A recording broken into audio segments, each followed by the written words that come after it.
We often talk about moms who have pre-existing conditions like obesity and hypertension, but even healthy moms can have unexpected complications that mean that she ends up losing her job and that she can't care for the people who depend on her. For vulnerable families, this can be devastating. I have many moms who have their water break preterm or get preeclampsia, and I have to recommend that they stay at the hospital away from their kids at home. They have to choose between having someone they don't trust watch their kids, putting them in foster care, or just going home and risking having a stillbirth or a seizure in front of them. I told one mom last winter in my ER that she had to stay, and she had this look of anguish on her face. She said that she had to make a call to see about her kids, and she stayed. In the middle of the night, we got a call from the police. The dad had left her 6-year-old daughter and 3 younger siblings home alone to go to get high. After hours, her 6-year-old got scared. It was winter, and they had no phone, so she got all of their coats and shoes on and marched them to the bus station. And she told them at the bus station that her mommy had a baby in her tummy and went to the hospital, and she had to get a bus there. She made it to the hospital with her siblings. And I told her how brave she was and that her mom raised her right. The fact was she had a really good mom who was put in an impossible situation. We know that most women who have abortions in the US are already moms. I meet dozens of women who fight to survive like this, who love their children so fiercely and have to make choices when they become pregnant about whether to risk leaving them without a mother. We know that making abortion illegal or difficult to get doesn't decrease the number of abortions. It doesn't. It doesn't save any unborn children. It just increases the number of unsafe abortions and maternal mortality, especially in our most vulnerable families and communities. Mothers who believe abortion is necessary to protect their families are desperate and determined and brave, and they deserve a place to go that's safe. Please oppose this bill and help me and other Iowa OBGYNs keep our moms safe. Thank you. Your time has expired. Thank you. Please state your name if you belong to an organization, and then you may begin. Good evening, Mr. Chairman and representatives. My name is Renee Ahmet. I'm a grateful Iowan living just a mile from the Capitol here. Thank you for listening to my perspective. First, I want you to know that I'm pro-women. I'm a true feminist. As a woman in the construction field, I have many motivations to stand for women's rights and to pave the way for my 10 nieces, 2 of whom had birthdays yesterday, my 2 younger sisters, and many little friends at my church downtown here. I want them and all women to be outstanding in whatever path they choose. I want them to be equally paid. I want them to have equal opportunity to hold positions of leadership, to have equal access to education. Second, I'm pro-democracy. I'm proud to live in the first state to caucus for president. Just last night, I was at a Des Moines City Council meeting where many testified in the same way that I am now. These democratic rights are a privilege I and other Iowans take seriously, as everyone here in this room does. Not only am I pro-women and pro-democracy, but I am pro-life. Mother Teresa said, quote, "Abortion is profoundly anti-women. 3/4 of its victims are women, half of the babies and all of the mothers," unquote. In fact, well over half of babies aborted around the world are girls. How is this pro-women? I ask myself. Also, I found out last year that 64% of women who've had an abortion, not all, but over half who've had an abortion say that they felt pressured by others to abort. To me, that doesn't sound like a choice. And this is the pressure that the original 72-hour waiting period bill that the Planned Parenthood versus Reynolds case in 2018 was trying to address. However, I recognize I am a representative of the people of Iowa and that we live in a democratically elected constitutional republic. And it's the constitutional republic that protects all of us and all of our rights. Whether you're pro-life or pro-choice, the establishment of our rights as Iowans, as Americans, amending the Constitution is legally supposed to be approved by we the people. That's the law, not 5 unelected judges. That's why the pro-life amendment needs to be passed. This is not a Republican versus Democrat issue, and as a woman and a feminist, I absolutely reject the idea that this is a man versus woman issue. What's at stake today in Iowa is rule by we the people or rule by unelected judges. It's an issue, first of all, of democracy versus oligarchical dictatorship, by definition. Let's call it what it is and let's focus there, please. Please vote representatives for we the people. Thank you. Thank you very much. Please state your name, who you represent, and then get started, please. Hi, my name is Frida Beckwith. I was born and raised in Des Moines, and I've lived here most of my life. First, I want to thank you all for holding this public hearing because a constitutional amendment that interferes with personal health care deserves public input. 1 in 4 women have abortions, and I am one of them. I became pregnant when I was 15 years old after experiencing a sexual assault. I tried to reach out for help. I researched my options, and I called a number that I found online. I now know that number belonged to an anti-choice organization. They blamed me for what had happened to me. They made me feel ashamed and isolated, and they led me to believe I could not access a safe and legal abortion. Still, I knew I could not carry the pregnancy to term, so I had an abortion without telling anyone. It was a horrible experience to go through alone, and I would never wish it on another person. I hope that your daughters, your granddaughters, or someone you love never has to go through the isolation that I went through. Yet I know that countless other Iowans have. We know that taking away access to safe legal abortion does not stop abortions from happening. This constitutional amendment only ensures that young women in our state will resort to extreme and dangerous measures. It will not prevent abortions. It will put Iowans in danger. Working to reduce the stigma around abortion, providing comprehensive reproductive health education, and guaranteeing access to health care are the ways that we help pregnant people. And that's what I do. I support youth in Des Moines by providing reproductive health education, and I support people through pregnancy as a doula. Meanwhile, you've introduced HJR 2004. This bill is rooted in the idea that abortion is a shameful procedure, and we don't help people by shaming them. I will not let this legislation shame me, because I have worked hard to overcome the shame that I felt when I was 15 years old, and I am proud of the strength that I found to make the right decision for myself. My abortion was mentally necessary, because I know I would not have survived that pregnancy. I would have rather died. Right now, I am ashamed. I'm ashamed to be an Iowan. I'm ashamed that since my abortion 8 years ago, things have only gotten worse, that our government does not recognize our right to bodily autonomy. I'm ashamed that I have to be here today trying to convince you not to strip away that right. Please do not put more Iowans in danger. Please do not allow this constitutional amendment to pass. Vote no on HJR 2004. Thank you. Next up, please state your name if you represent an organization, and then go ahead and get started. My name is Brittany Ruska. In 1965, my family was saved. It was before Roe v. Wade. It was before Planned Parenthood versus Reynolds. It was before the elimination of life was so accessible. In 1965, my biological grandmother was a victim of date rape.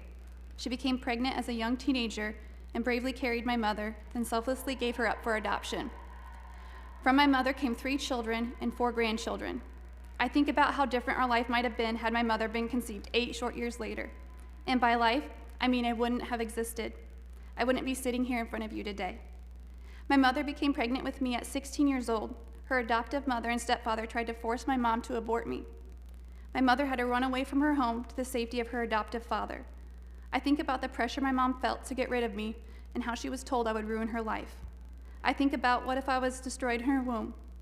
I think about how my mother was an overcomer and what a wonderful life I had with her. For the past 17 years, I have specialized in neonatal intensive care nursing. I've spent my entire adult life learning to care for these babies. I worked hard to learn how to perform life-saving interventions.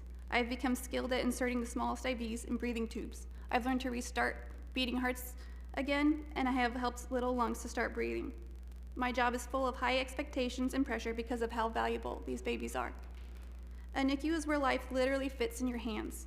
It's a place of miracles and beating the odds every day because these little ones have the strongest will to live. Babies as young as 22 to 23 weeks have a reasonable chance of survival. They are small and fragile. They love to be warm and snug. They know their mother's scent and are comforted by it. They know their parents' voice and respond to it differently than others. They can pull away from pain and display stress cues. They can cry. They can taste milk and respond to it. They love being skin to skin on their parents' chest. They can snuggle up and fall asleep in their parents' hands. Their personalities are already showing, and they stay with them as they grow. I've seen babies born younger. These babies are too young for modern medicine to save. This does not stop them from fighting to live. It doesn't stop little mouths from trying to cry, little arms from waving, little legs from kicking, and little hearts from beating as long as they can. I have helped hold these babies in their final moments. I have handed them to their mothers for their last breath. Watching someone so small and so innocent leaving this world is sacred and heart-wrenching, and I can't imagine anyone ever intentionally hurting them.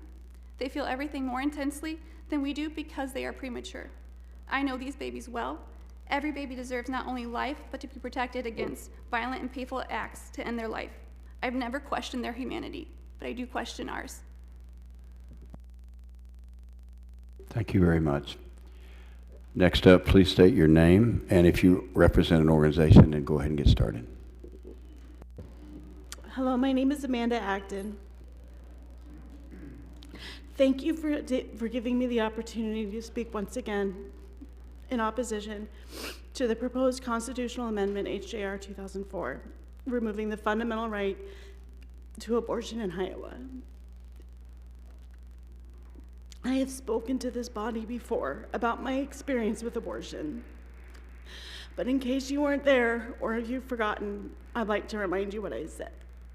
I'll remind you that I had to have an abortion at 23 weeks. Because unlike the children you just heard about, my daughter didn't have lungs.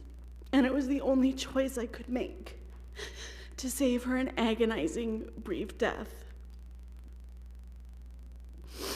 I'll remind you that although this was the hardest thing I've ever gone through, and I hope I'll ever have to go through,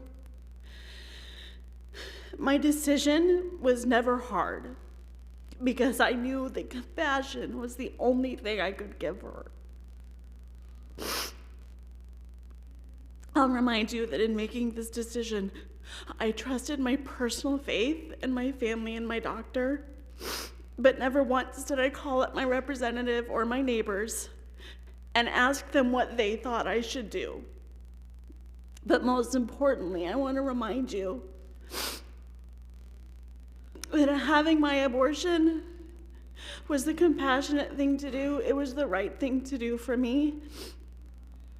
And what made it possible was a constitutionally guaranteed right to make the decision. Access to abortion when I needed it likely saved my life, and it saved my future family. Elected officials have already taken away that right for people in my situation by restricting without exception abortion after 23 weeks. And I just want you to know that in my opinion, this is state-sanctioned torture and violence and a gross imposition of one set of deeply held beliefs on another person. Elected officials also attempted to put the lives and health of even more people like me at risk when it passed the 6-week abortion ban, despite objections from medical professionals, faith leaders, and Iowans. It was struck down because the Iowa Constitution protects our right to make medical decisions without interference. I see what you're doing. You didn't get your way the first time, so you're trying to once again usurp the will of the people to make an end run at our rights. What I don't understand is why. I don't understand why you're ignoring the will of the people and why you are legislating to a few fringe members of your party, and why you don't have the courage to stand up to these bullies. Thank you. Your time has expired. Thank you. Please state your name, if you represent an organization, and you can begin. Okay. Good evening. My name is Josh DeGroat, and I'm a pastor at Real Life Church in Ankeny. And I want to thank you for a few minutes of your time tonight. Proverbs chapter 31, verses 8 and 9 says, "Open your mouth for the mute, for the rights of all who are destitute.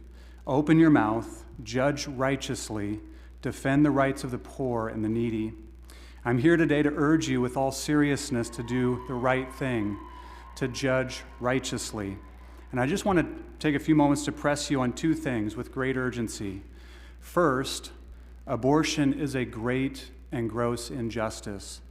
And second, you are called God's servants and called to promote justice. First, abortion is a gross injustice, and it's foisted upon the most helpless of all human beings. The language of this amendment makes it clear that it is to defend the dignity of all human life. And who could argue with that? But it is all human life, not most, but all, including the preborn human life. There is no group of people among us more destitute than the preborn. They are mute, and they need us to speak for them. They are weak, and they need us to be strong for them. They are defenseless, and they need to be defended by us. To be clear, abortion is the intentional and gruesome dismemberment and killing of an innocent human being who's made in the image of God. That's what it is. It's a boy or a girl. It's a son or a daughter. Science affirms this. Technological advances vividly show us this, like an ultrasound. And the conscience of every human being attests to this. You and I know this. Therefore, to deny it is to simply suppress the truth that is before us and that we know. We have no excuse. Which leads to my second point. You as elected representatives are God's servants and called to promote justice in the state of Iowa. Just laws which commend good behavior and punish evil behavior. The book of Romans, chapter 13, says that governing authorities act as God's servants. Now, maybe you guys have never thought of that before, never thought of yourselves as that before, but God views you in that way. You may think that you are accountable merely to your constituents in your districts and to your donors, but that's not true. The judge of all the earth, the judge of all human history, is the God who made you, and he's watching. You will stand before him and give an account of what you've done here. And make no mistake, he is a God of impeccable justice. Righteousness and justice are the foundation of his throne, his eternal throne. So I urge you to judge righteously, do what's right, protect the life of the most needy and helpless among us. Pass this amendment and see it all the way through until it's ratified and added to the Constitution. Thank you. Thank you. Next up, please state your name, what organization you represent, and then you may begin. My name is Debbie Griffin, and I am the pastor of Downtown Disciples here in Des Moines, Iowa. Before I share with you my prepared remarks, I would just like to respond to the individual that just spoke, because I also am a Christian, and I'm also a pastor, and I would just like to state that I disagree with just about everything that he said. And my point in saying that is that there's just much disagreement, not only among citizens of Iowa, but among Christians themselves, about the scriptures and about judging, and if we're called to judge others or if we're called to love our neighbors and respect their ability to make good decisions for themselves.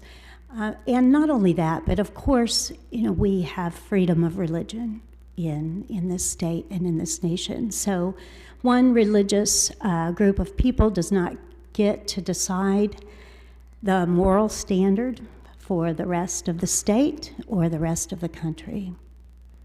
I come to you tonight as a voting citizen, as a woman, as a mother and a grandmother, a Christian and an ordained minister in the Christian Church Disciples of Christ.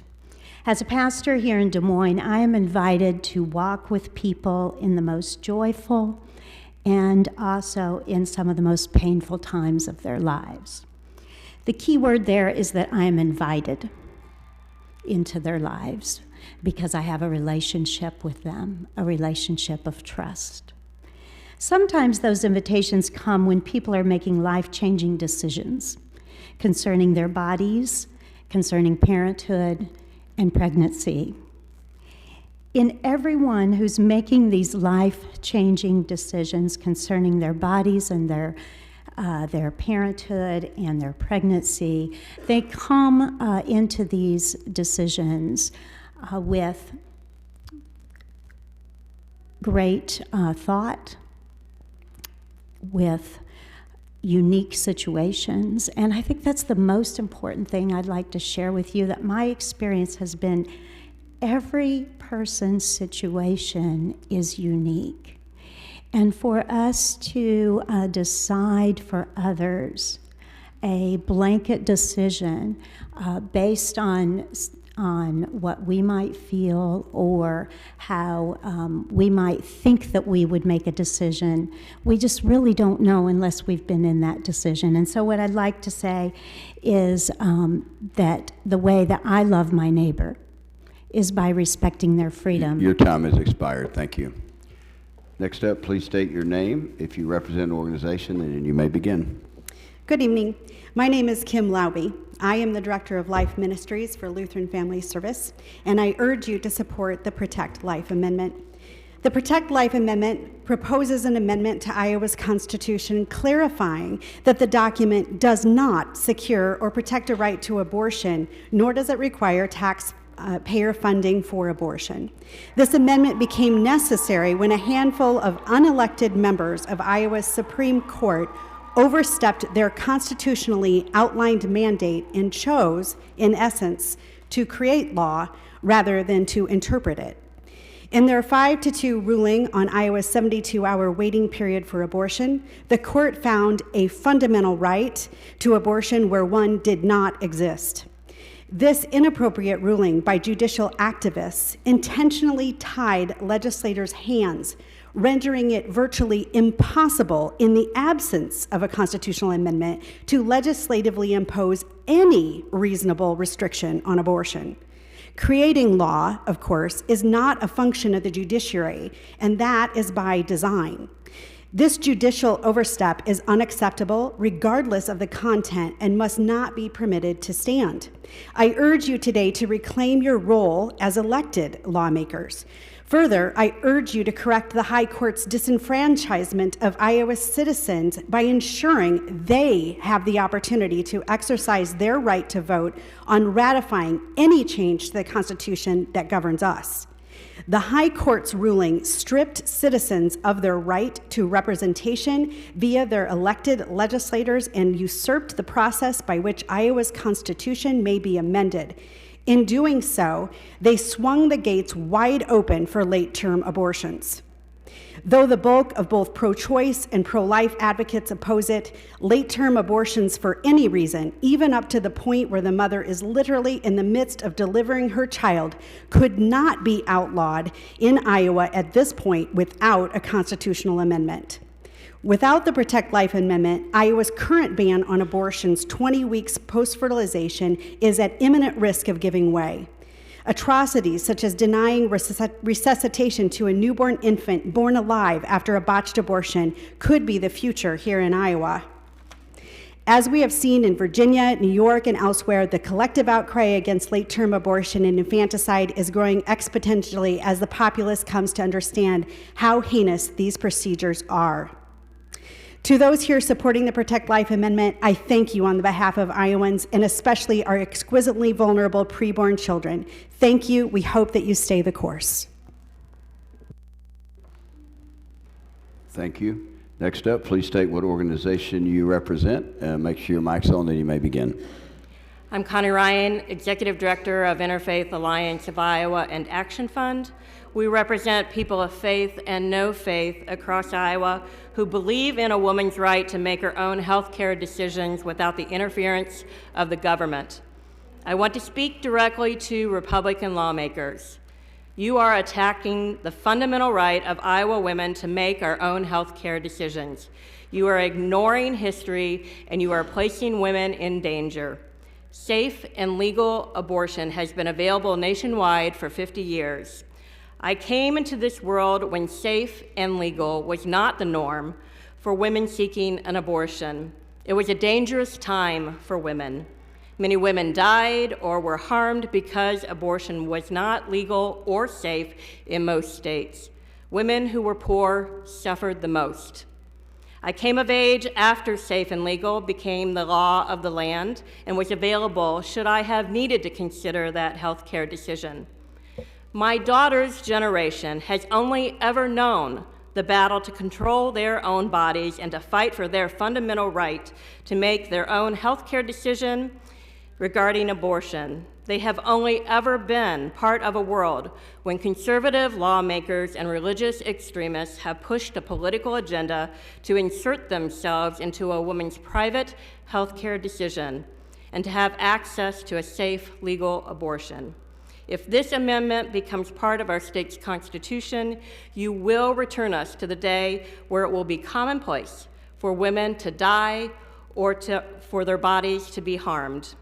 The only arguments to take away a constitutionally guaranteed right for a woman to control her body are from a narrow interpretation of religion.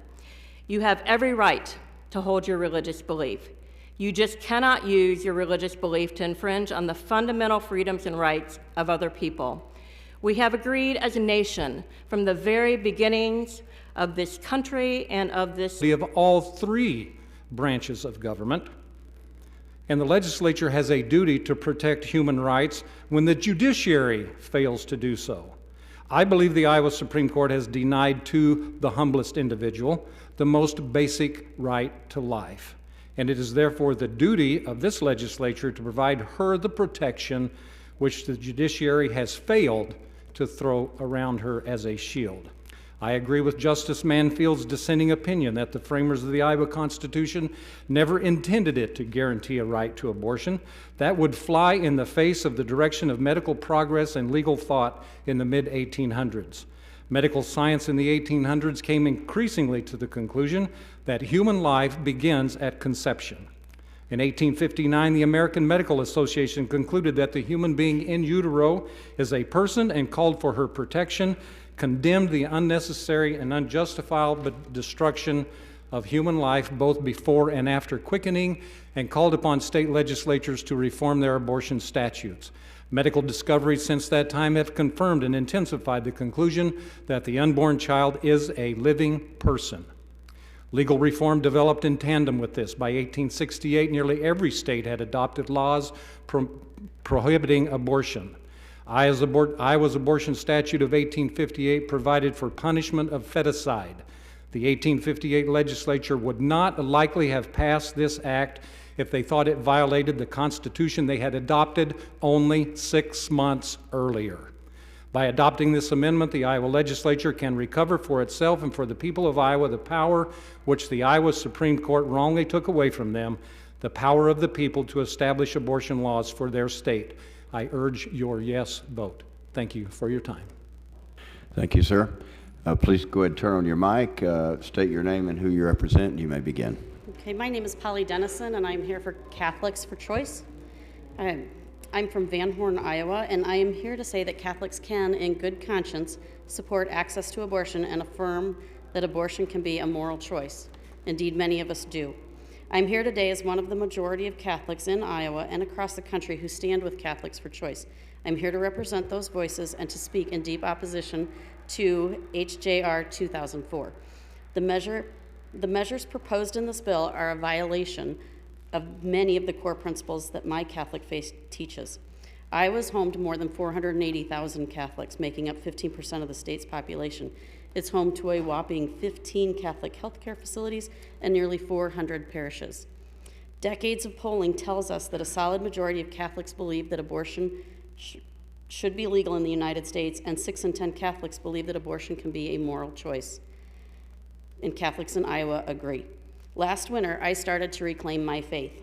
I was raised a Catholic, but I struggled a great deal with many of the church hierarchy's positions on things like abortion, women's equality, and marriage. This last fall, I found a group called Catholics for Choice. I learned that I am a good Catholic because I question these positions and because I follow my conscience, even when it takes me to a contrary view. Our church has taught us that we are obligated to follow our conscience and make moral and ethical decisions based on our own judgment. It's refreshing and enlightening. I am pro-choice because of my Catholic faith, not in spite of it. The two are not in conflict. The members of the committee should have received a letter from Catholics for Choice Acting President Sarah Hutchinson Radcliffe. That letter was sent in February, emphasizing how important the idea of conscience is to Catholics like me. The Catechism states that a human being must always obey the certain judgment of his own conscience. It is both a gift and a responsibility that we are called to always follow our conscience above all else and to respect the rights of others to do the same. Please appreciate the breadth of the Catholic opinion on these issues, and don't be deceived by the Iowa Catholic Conference, their conservative allies, and the anti-choice interest groups who claim to speak for all Iowans.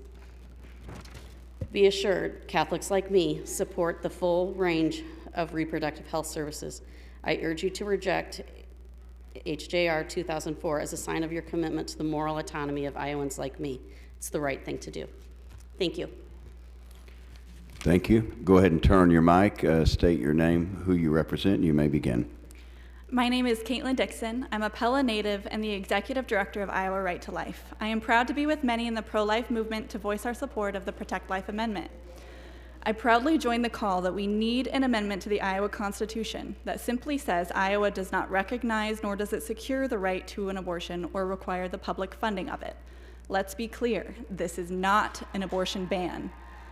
To the women listening to the comments, undecided to support or oppose the Protect Life Amendment, undecided on what is a right and what is taking the life of an innocent child, do not be scared by the pro-abortion propaganda. There is no ban on abortion with this amendment. This amendment simply allows laws designed to protect to be enacted and stops the judicial branch from stomping down safety and security measures when you walk into an abortion clinic. This amendment puts the power back in the people through their representatives. This amendment, though faced with opposition today, could and should be on a ballot at on the ballot at a future date, where even those that oppose it, those that are the most against it, can have the chance themselves to vote on its passage. This amendment is what Iowans need. A voice, not only for themselves, but for the preborn. An opportunity to amend our Constitution and to put the power back in our elected legislators' hands to create our laws. Iowa deserves to have laws that can change and evolve to reflect the thoughts of Iowans. We have seen that the climate today is pro-life. This is evident in the bills that have made their way to the governor's desk where they were signed into law. It took an act of blatant judicial overreach to completely overturn the 72-hour provision within the 20-week bill, which then led directly to the overturning of the heartbeat bill, going against what Iowans wanted. There will be those that argue that this amendment will be interfering with women's rights and is an assault to reproductive choice. Far too often, this means advancing an ideology that without the ability to access abortion, women cannot succeed.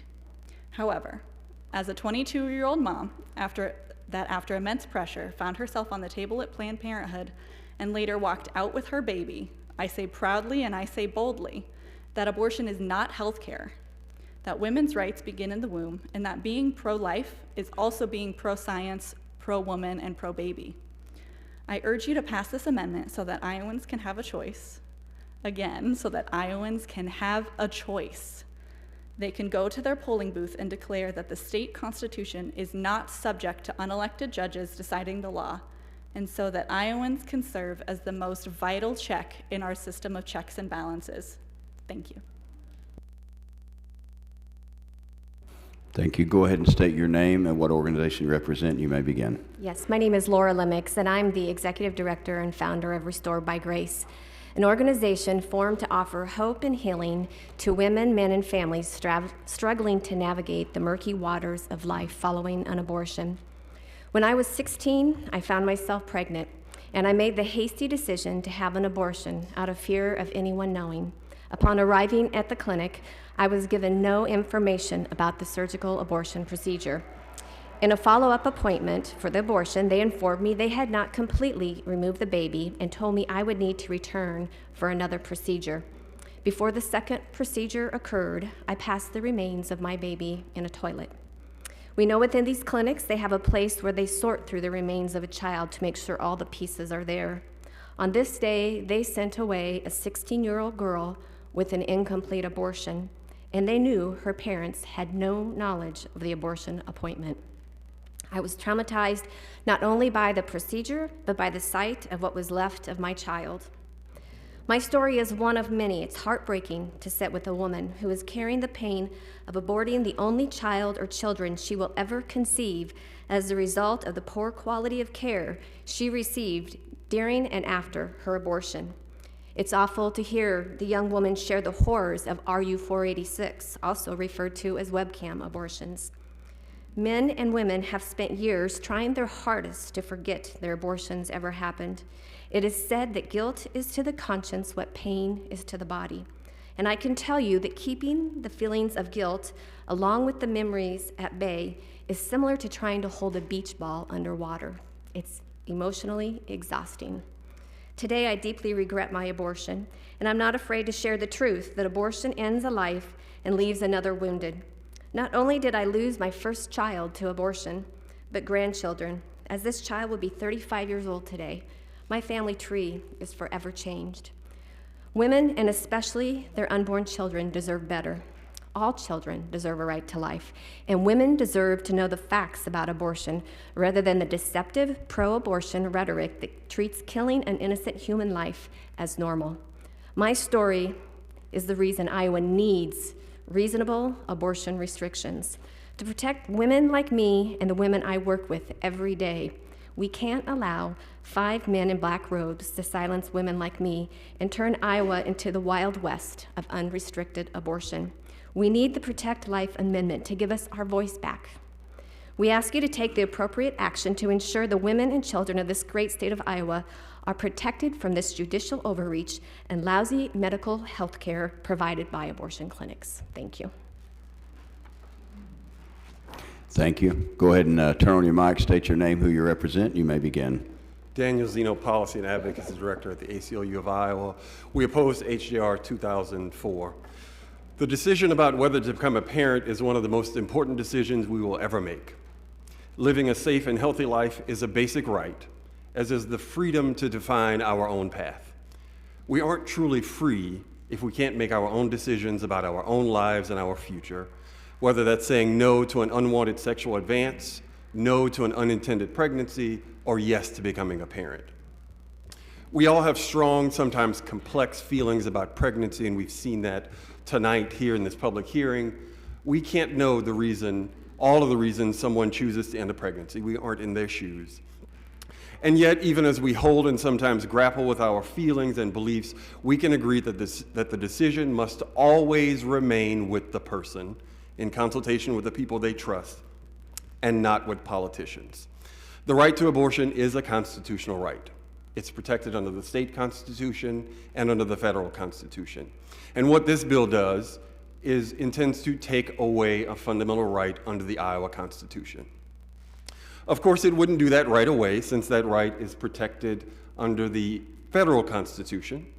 But as we all know, this is part of a bigger effort in Iowa and across the country to eventually ban all abortions. In fact, in 2018, when the Iowa legislature passed the 6-week abortion ban, it did so fully expecting that the bill would make its way to the U.S. Supreme Court and overturn Roe v. Wade. As we know, that didn't happen. What did happen was that in June 2018, in Planned Parenthood versus Iowa, the Iowa Supreme Court, the constitutional head of the separate yet equal branch of Iowa's government, the branch of government that the Constitution vests with the ultimate authority and obligation to ensure no law passed by the legislature impermissibly invades an interest protected by the Constitution. That court recognized that pregnant people have equal footing under the law and held that there is a fundamental right to an abortion under the Iowa Constitution. The court wrote, "At stake in this case is the right to shape for oneself, without unwarranted governmental intrusion, one's own identity, destiny, and place in the world. Nothing could be more fundamental to the notion of liberty." Instead of recognizing this intrinsic link between equality and freedom and the ability to make a decision about one's own life, this bill takes away a fundamental right under the Iowa Constitution. Even though the anti-abortion movement keeps trying to ban abortions punish women, jail doctors, and it's part of a national concerted effort to ultimately end the legal right to an abortion. Abortion is legal in all 50 states, and we intend to continue fighting to keep it that way. Thank you. Thank you very much.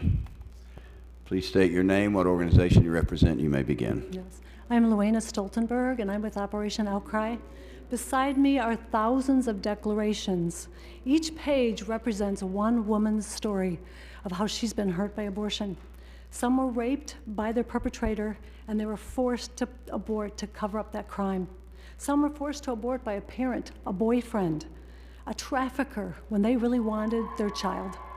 Many agonize in silent shame, masking their pain with drugs, alcohol, and eating disorders, suffering with infertility, inability to bond with future children, miscarriages, abusive relationships, suicide attempts, and dreams that are destroyed.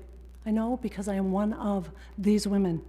As a teenager at the abortion facility, I was told it wasn't a baby. It was just a blob of tissue. I was told that it would be easy and safe, safer than if I carried to term. I was the kid. They were the medical professionals. So I believed them. I waited on a cold table for a doctor I had never met and would never see again to perform this surgical procedure. On the way home, I was in extreme pain and I was bleeding profusely. I called the clinic. They said, "I'm sorry, but you're not our problem anymore. You're gonna have to call your doctor." That's healthcare? I didn't want my parents to find out what I had done, so I waited to die that night. The bleeding stopped, but my life changed. I was depressed, filled with guilt and shame. I hated myself, so to numb that pain, I started drinking heavily, doing drugs, and became very promiscuous. And that lifestyle led to 2 more abortions. It's common for women who have had abortions to repeat them. They're subconsciously trying to replace the loss that they're grieving because we're telling them it wasn't a baby. When I got married and wanted a family, we were unable to because of the damage the abortions did to my tubes and my uterus. More medical problems led to a mandatory hysterectomy. I killed the only children I would ever bear. Women deserve a better solution than to kill their children. Abortion is not safe. A child dies, and a woman may be wounded physically, emotionally, and psychologically for life. There is no constitutional right to kill children in our state. So on behalf of all of these women and the unborn babies that we aborted and myself, I would ask you don't allow the courts or the abortion industry to silence our voices once again. Thank you. Thank you. Please, thank you. Turn your microphone, state your name, what organization you represent, and you may begin. Hello, my name is Ruby Bodeker. Thank you for allowing me to speak today against House Joint Resolution 2004. I live in rural Benton County. I am a mother of 4, a practicing Lutheran, and a person who values her fundamental human right to bodily autonomy. On Good Friday, March 21st, 2008, I found myself lying on an ultrasound table, a wand running across my more than 20 weeks pregnant belly. I was pregnant for the 3rd time, a pregnancy my husband and I very much wanted. But the pregnancy was ending. I started bleeding the night before, and the tech was having trouble locating a heartbeat. I was spiking a high fever. My mother was with me because my husband was away at school for his union apprenticeship. We both knew the on-call OBGYN that night. He attended the same Lutheran Church Missouri Synod as my mother. We also knew in principle he was against abortion. But first and foremost, he was a physician, retired Army. He made clear I was ill, the pregnancy was affecting my health, and recommended I abort. He was kind, he was clear-eyed, he was my doctor. I chose to abort a pregnancy of more than 20 weeks. I could have chosen to wait and see, as a nurse suggested, but with my fever spiking, waiting was not the best option for me. On Good Friday, near midnight, I walked out of the hospital holding my mother's hand as snow gently fell around us, collecting on the trees. I remember thinking how beautiful the world was, in spite of everything, and I never felt closer to God. I still carry the dream from 2008 with me inside this box. The dreams my family lost, the pain I still feel today, a wound that has now been ripped open once again because of the actions of this legislature. The choice I made on Good Friday, 2008, was a choice that was mine to make, and I would make it again in a heartbeat. I ask that all members of the House, including my own male representative, vote against this overreaching constitutional amendment. It is not your job to take away Iowans' rights. As a woman of the Lutheran faith, I know angels still sing for me. I know I did nothing wrong. I accessed health care and I made a decision. If you want to protect mothers, as is stated in this joint resolution, you might start by actually listening to them, all of them, and that includes me. We live here too. Thank you for allowing me to speak. Thank you. Next up, please state your name, what organization you represent, and you may begin. My name is Serena Dye, and I represent Operation Outcry.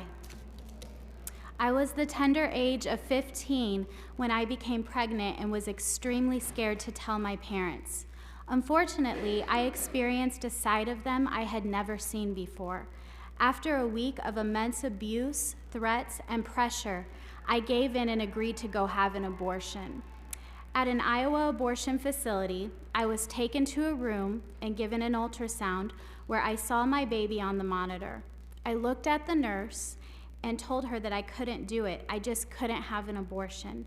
So I was escorted back out to my parents, who took me home. A week later, I ended up at a different clinic where they didn't perform an ultrasound, but instead, I met with a counselor who told me that what I saw on that screen wasn't even a baby. It was more like an alien at my stage of pregnancy.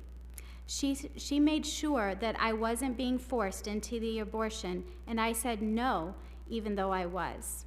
I was taken back to a room where a nurse held my hand and they strapped me down to a bed. The abortion doctor came in and didn't look at me or speak to me. He just performed the abortion and left.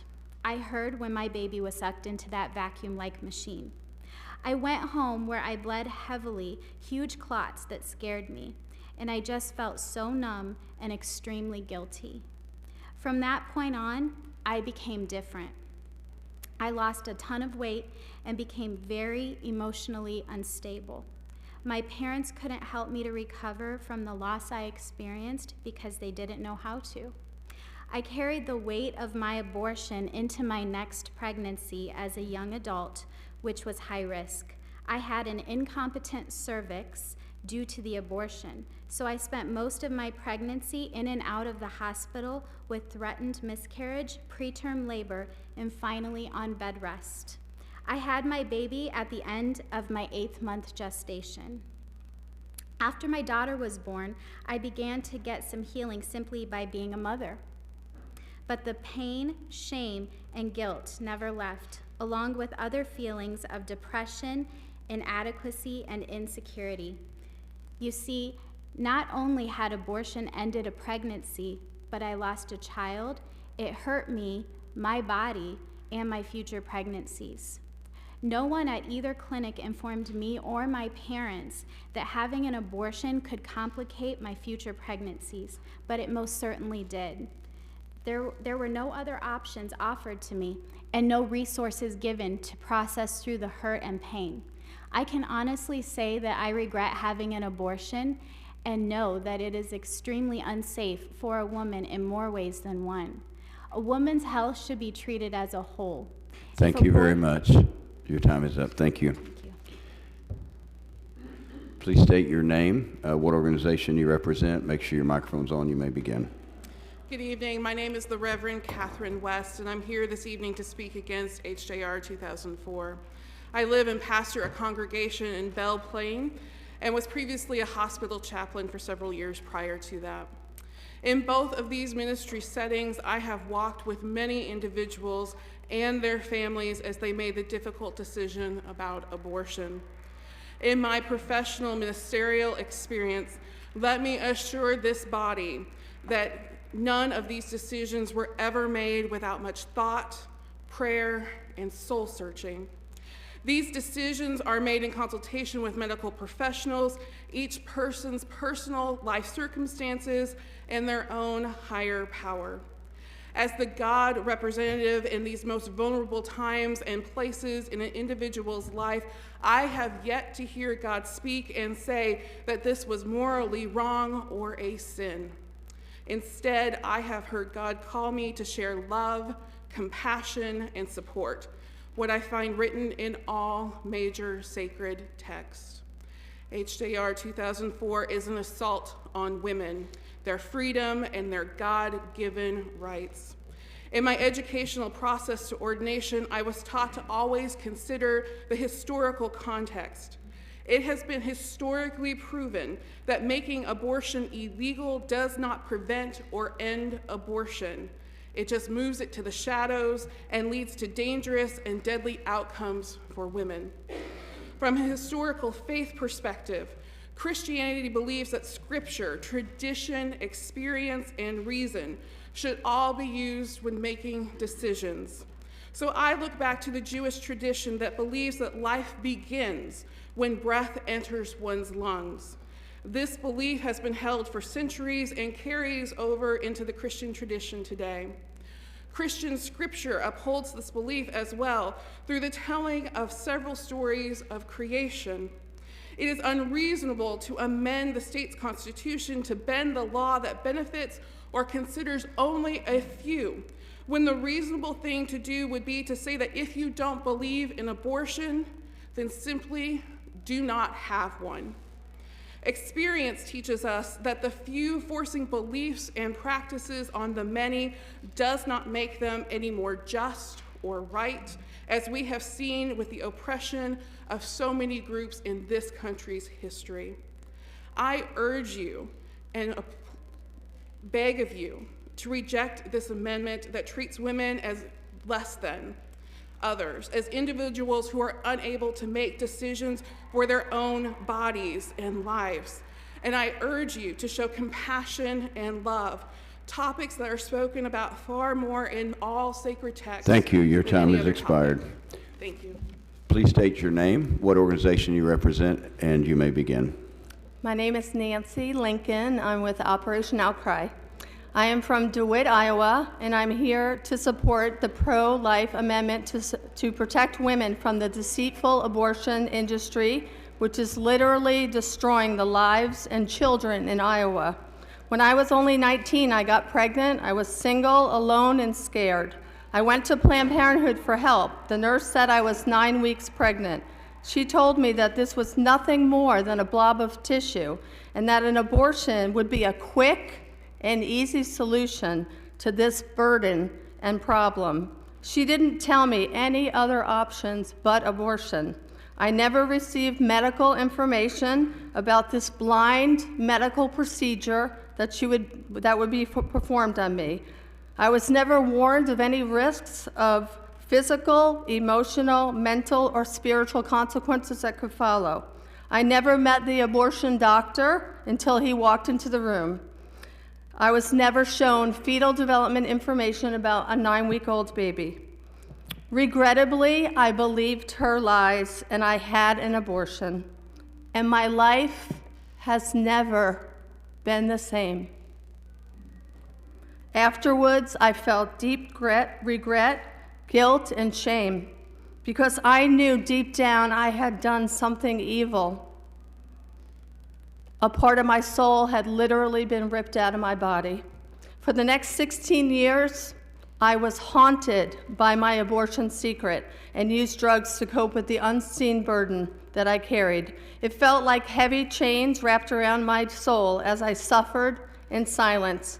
I couldn't tell anyone for fear of their judgment, and even married my husband without being able to tell him of my pain from my abortion.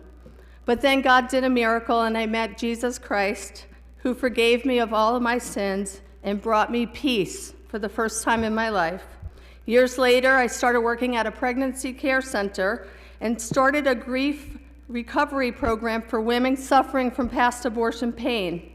I was given a fetal development brochure and instructed to look up the stage of a development of the fetus, which means young one, when I had my abortion. I expected only to see what the Planned Parenthood nurse had reassured me, and I quote, "It's just a blob of tissue." I opened the brochure and got to day 21, and it read, "The heart begins to beat." What? My heart sunk. What do you mean the heart begins to beat? This is only 3 weeks old, and my abortion was done at 9 weeks. The sense of despair washed over me as I realized I was lied to. This was no blob of tissue. This was my baby, and this is what it looked like. Today I know the truth. Thank you. Your time has expired. Thank you. Go ahead and turn on your microphone, state your name, who you represent, and you may begin. My name is Stacy Jackson, and I'm from Des Moines. I am here today because of the HJR 2004.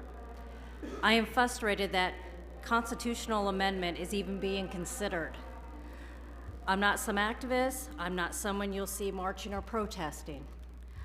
I'm just an Iowan who is frustrated that a bunch of elected officials want to take away my right to make my own health care decision.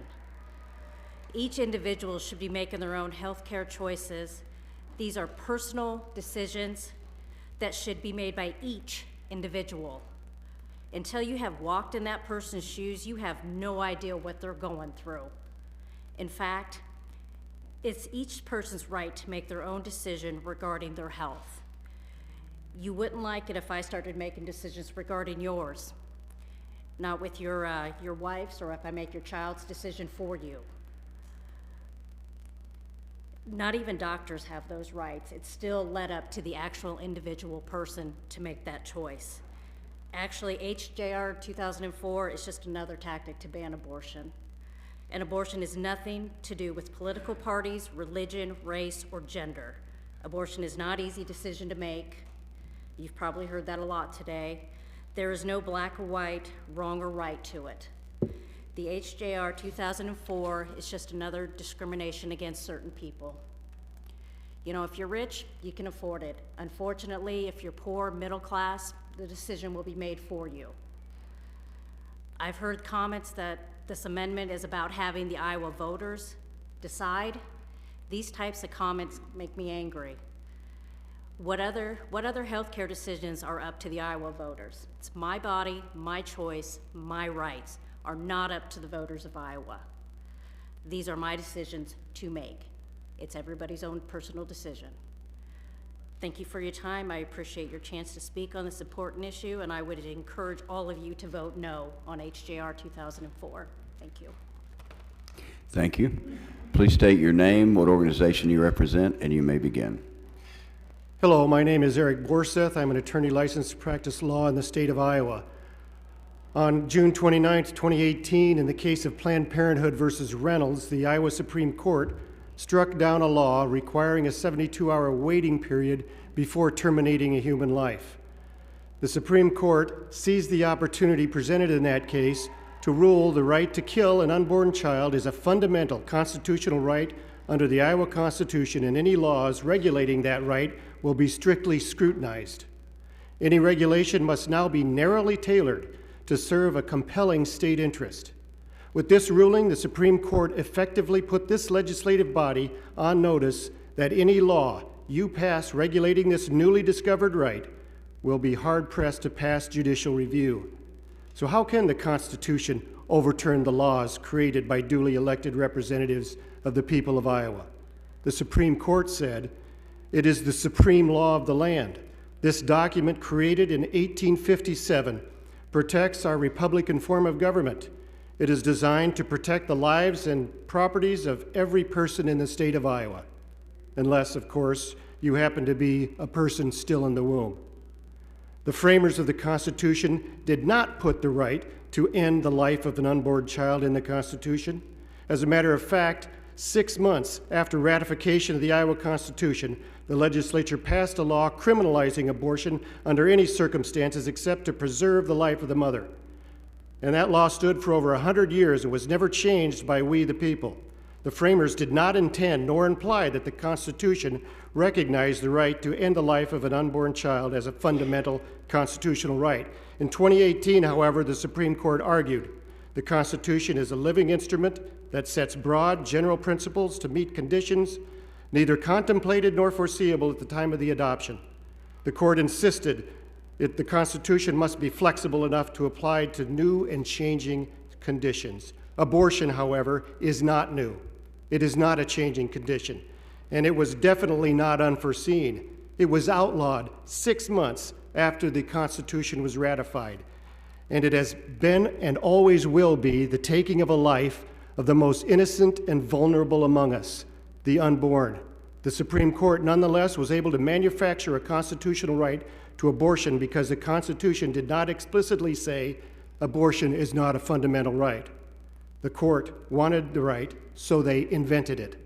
Now, the only way the people can ensure that the supreme law of Iowa is clearly understood and correct the court's ruling is to spell out for them what should have been obvious based on the original language of the Constitution and the laws that followed it. Abortion is not a fundamental right.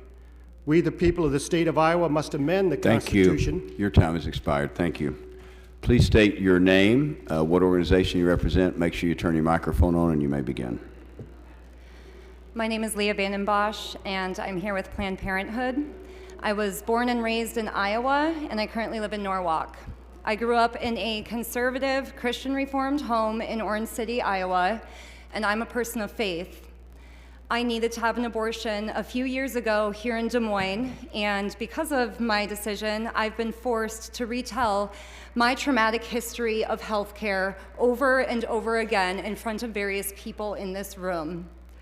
I have risked everything to share my story.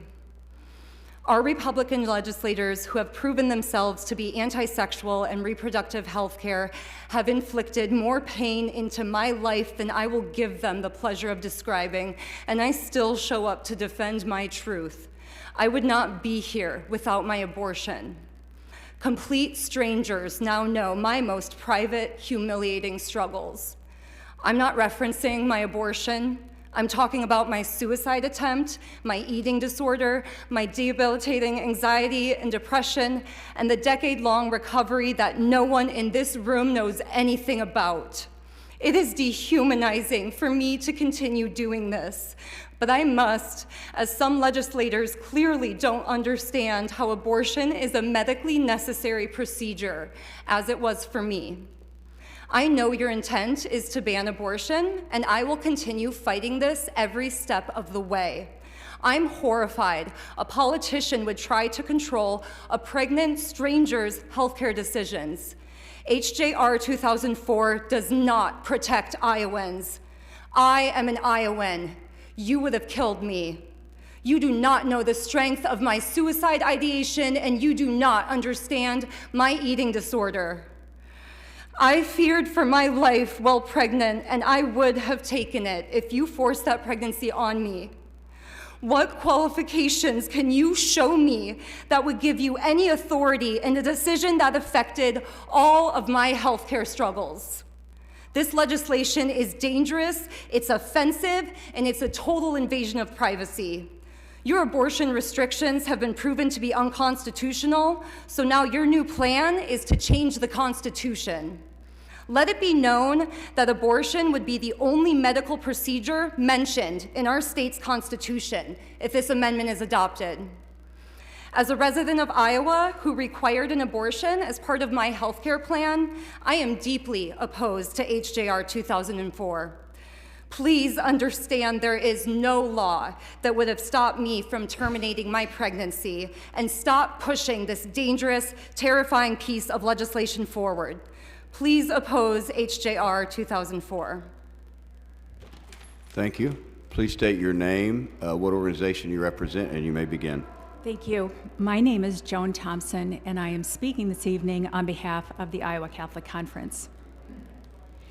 In Planned Parenthood of the Heartland versus Reynolds, the Iowa Supreme Court moves far beyond the parameters established by Roe v. Wade. It establishes an essentially unrestricted right to elective abortion through 9 months of pregnancy and creates the foundation for its public funding. According to Justice Mansfield in his dissent, applying the standard now required by the court will make any abortion restriction very difficult to sustain.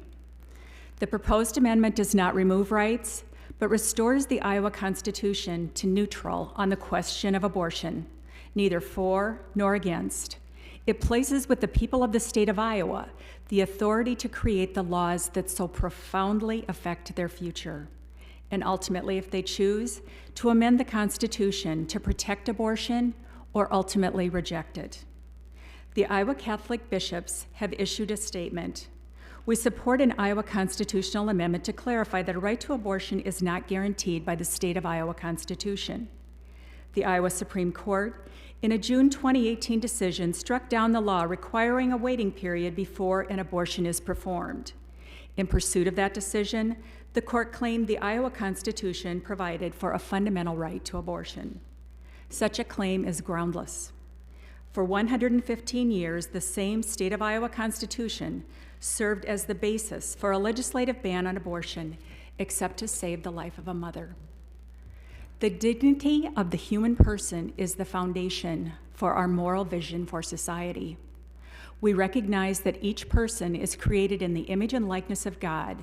Hence, direct attacks on innocent persons are never acceptable. This is a question of the common good. We can help pregnant women in need, the men who are fathers to the children, and families in distress without recourse to the violence of abortion.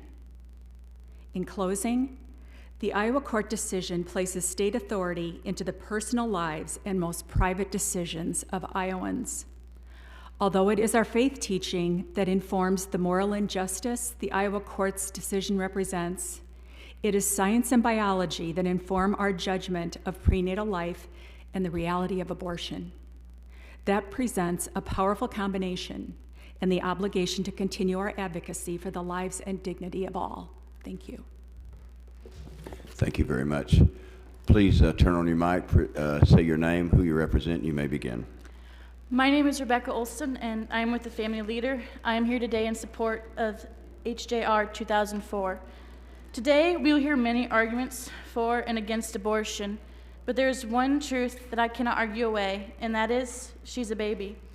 I am one of 7 children. Growing up, there was never a doubt in my mind that during her pregnancies, my mother was carrying a baby. I loved to sit next to her, lay my head on her pregnant belly, talking to my little sibling growing inside of her. I would wait anxiously to see if they would kick back, imagining that my little brother or sister was talking back to me, and that they were just as excited to see me as I was them. But never once did I think that they weren't a baby. I remember holding my best friend in my arms as she cried after having witnessed her mother miscarry her younger brother, and never once did it cross our minds that he wasn't a baby.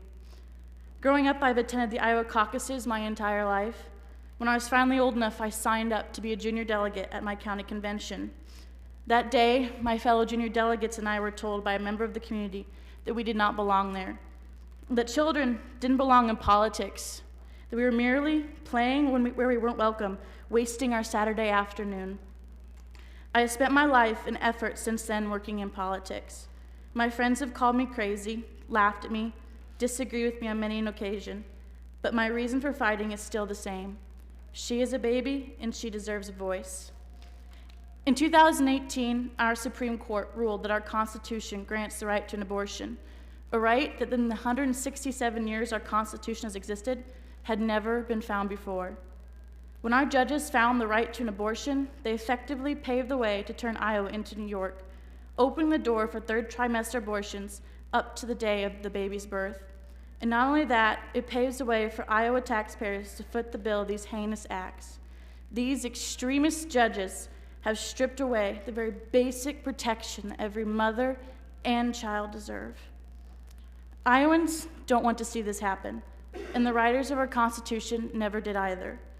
Not only has the voice of the unborn been taken away, but now our voice has been silenced too. Unelected extremist judges have made a choice for Iowa, a choice that should have been ours to make. I want my voice back. This amendment allows us, we the people, rather than the unelected judges, to amend our Constitution. and it allows us to protect life in the ways the vast majority of Iowans would protect mothers and children. Give us our voice back.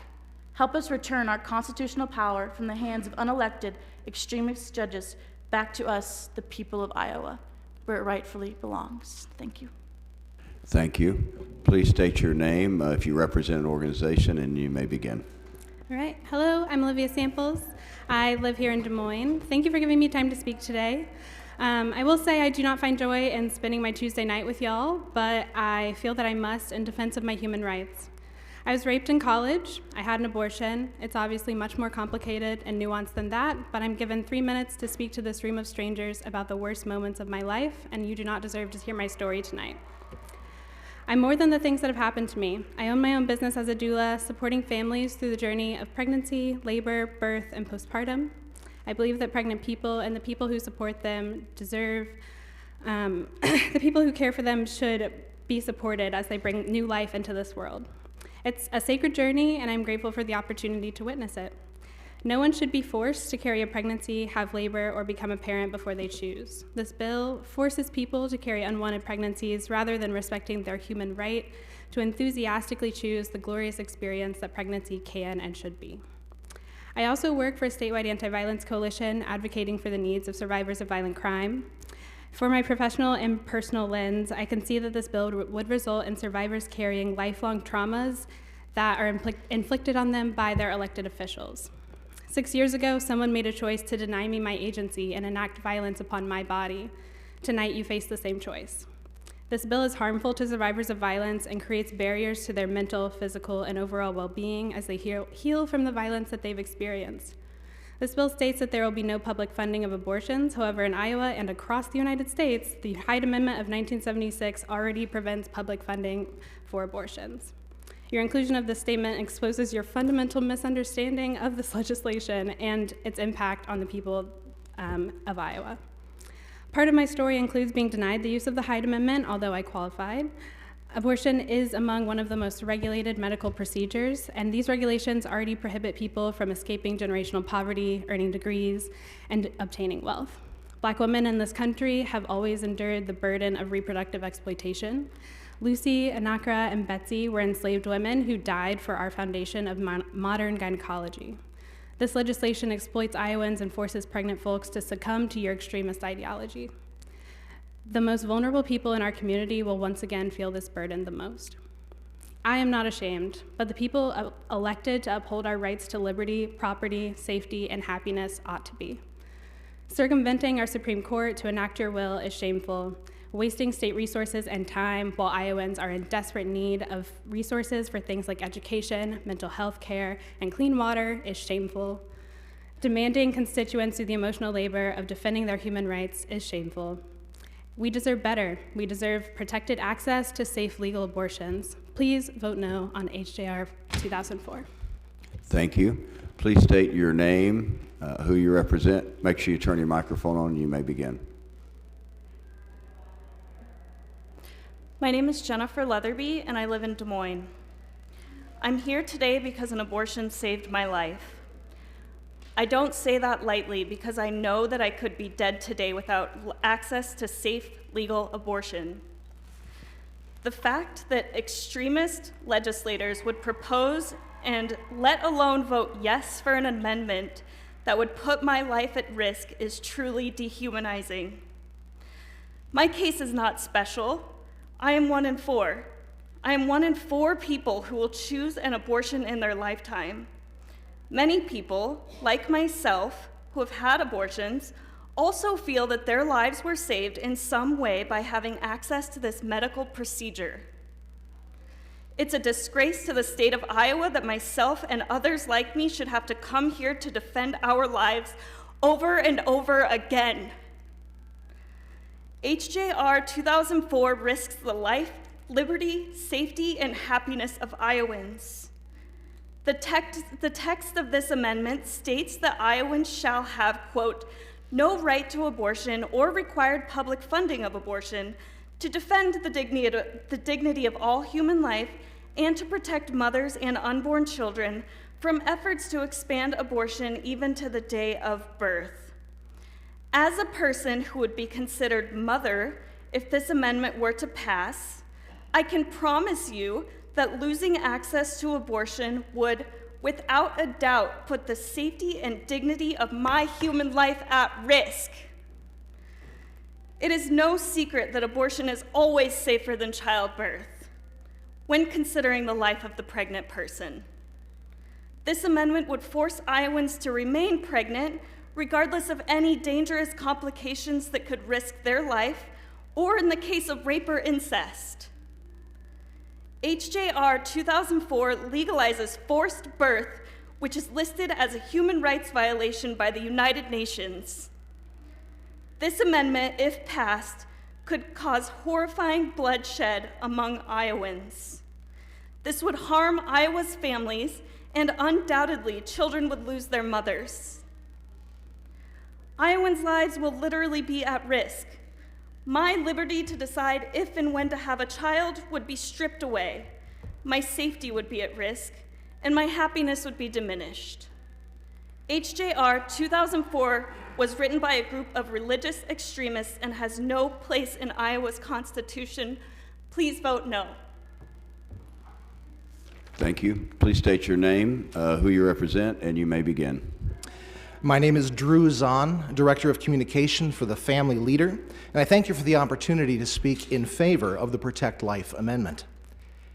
Today, we have heard all kinds of arguments about abortion. But let's be honest, we've all heard these arguments before. Yet there is one truth that I can't argue away, because I have seen my children's ultrasounds.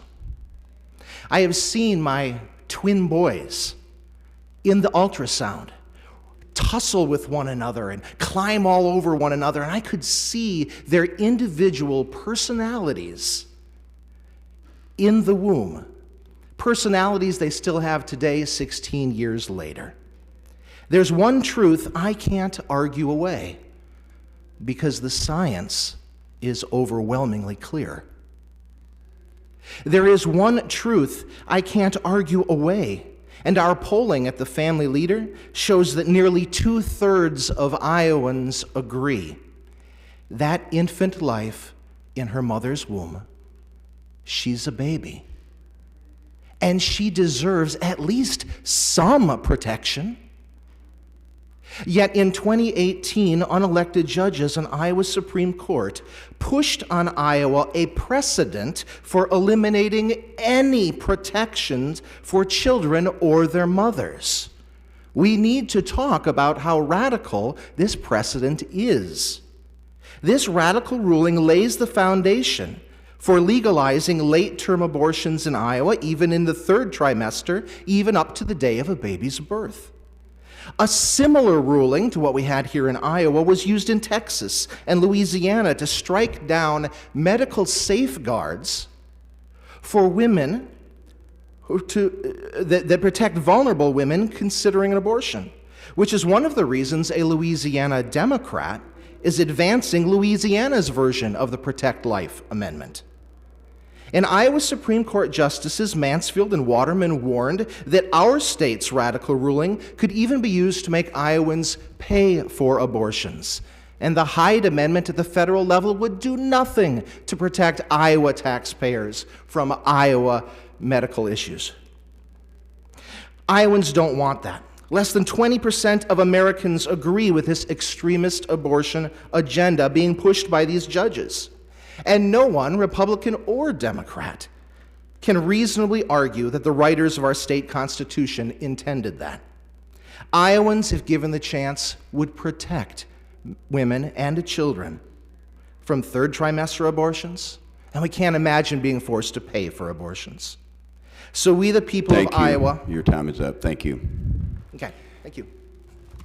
Please state your name, who you represent, and you may begin. Hi, my name is Lindsay Maher. I am just a concerned constituent.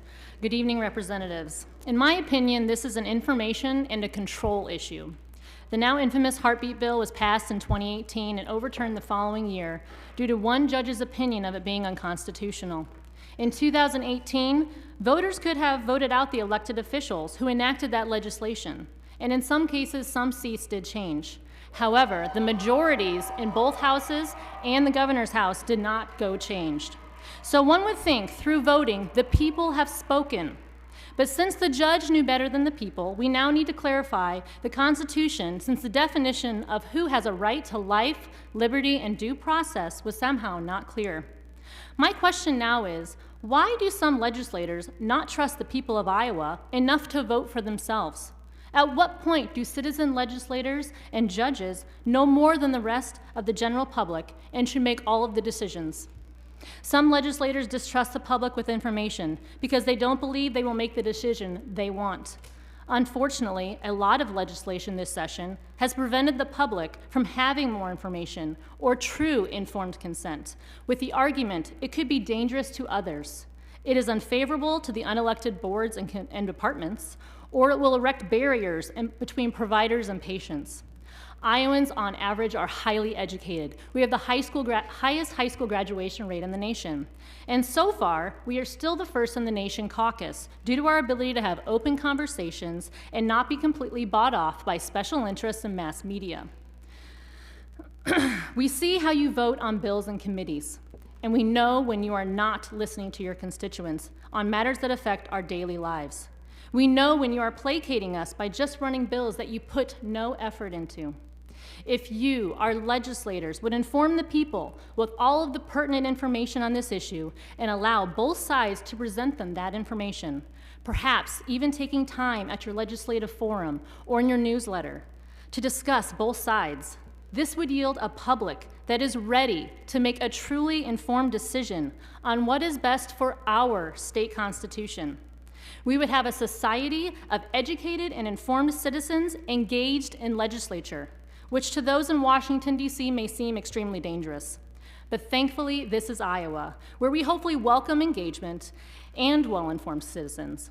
Please move this bill forward and allow us, the people, to vote specifically on this matter.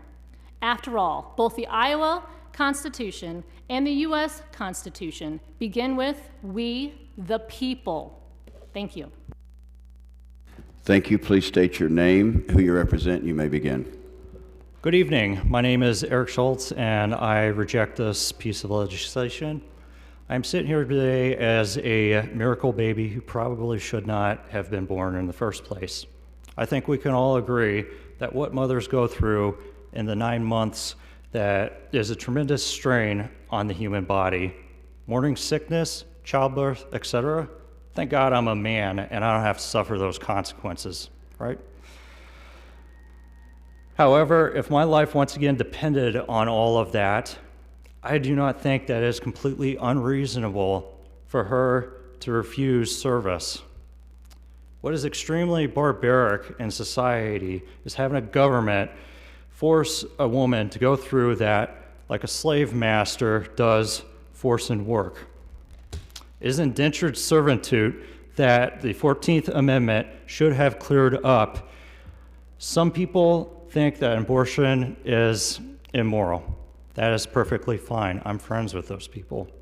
So others think that it is immoral to ban it. Shouldn't, in a truly American limited government style of government, shouldn't the government stay out and let people decide for themselves what is moral and what is immoral? But don't take my word for it. Female lawmakers, including Governor Kim Reynolds, oppose heartbeat by a margin of 24-13. They opposed this legislation in the Senate 6-5. Gee, I wonder why. OBGYN organizations and medical organizations such as the University of Iowa oppose these measures. Why is that?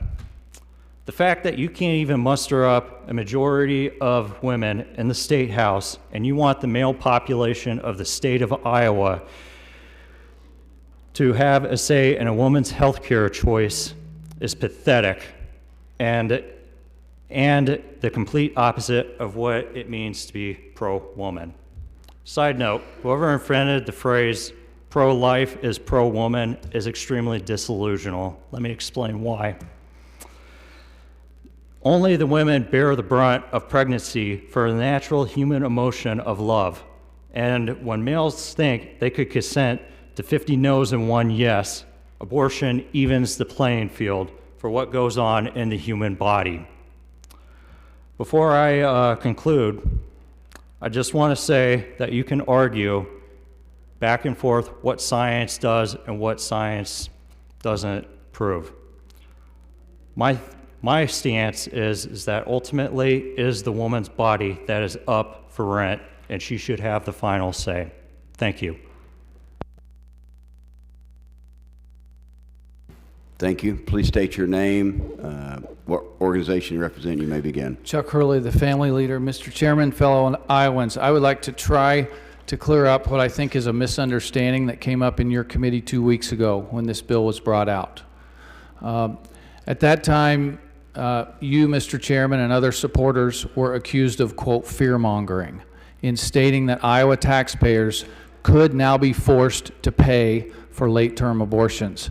Yet, is it really fear-mongering when 2 top legal experts, 2 Iowa Supreme Court judges, Mansfield and Waterman, warned that the case Planned Parenthood v. Reynolds is a, quote, stepping stone, unquote, to making Iowans pay for abortions? Opponents of the bill assured us in your committee that the Hyde Amendment will protect Iowans from paying for abortions. But the Hyde Amendment only protects federal dollars. It does not do anything to protect Iowans from being forced to pay through Iowa taxes. That was simply a false statement. So who really is fooling whom here regarding forcing Iowa taxpayers to pay for late-term abortions? Already 7 states, and I've listed them here but don't have time to read them out, already 7 states allow abortion at any time for any reason, even up to the day of a baby's birth. Already 11 states have seen their partial birth abortion bans struck down by courts. And who is fooling whom when the taxpayers in 14 states have been required to fund elective abortions? And the Hyde Amendment did nothing to stop that.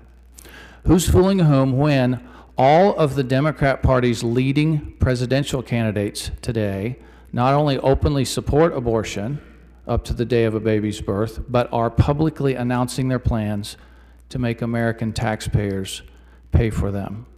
Who's fooling whom when the Democrat Party's national platform calls for taxpayer-funded abortion?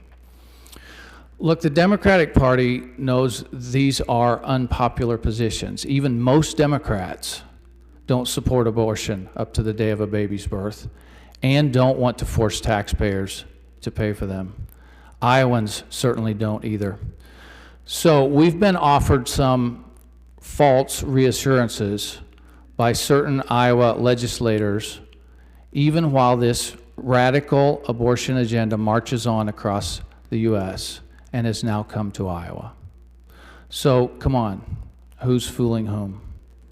The good news is that even though proponents of this radical abortion agenda were able to get a handful of judges in Iowa to play politics and side with them, the Iowa Constitution provides we the people a remedy, a constitutional amendment. Thank you. Your time has expired. Let me explain. This is our last speaker. There's a few more pros than there are cons because some folks did not show up that had signed up to speak. So we're out of speakers. That is why I assume you're pro, according to the note I was given. I was asked at the beginning of this by my staff, are you going to go to 8 o'clock or 8:03 since you spoke for 3 minutes? And I said at the beginning, fine, we'll go to 8:03. I had no idea, ladies and gentlemen, that we would have more pros than cons. So please be aware of that. I'm trying to be as fair as I can possibly be. And with that, this will be our last speaker. You have 3 minutes. Please introduce yourself. Tell us who you represent, and you may begin.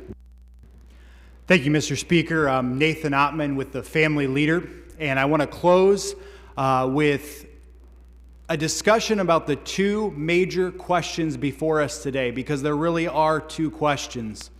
The first question before us today is the one addressed directly by this amendment, and that is the question of who amends the Iowa Constitution, the highest law in our state.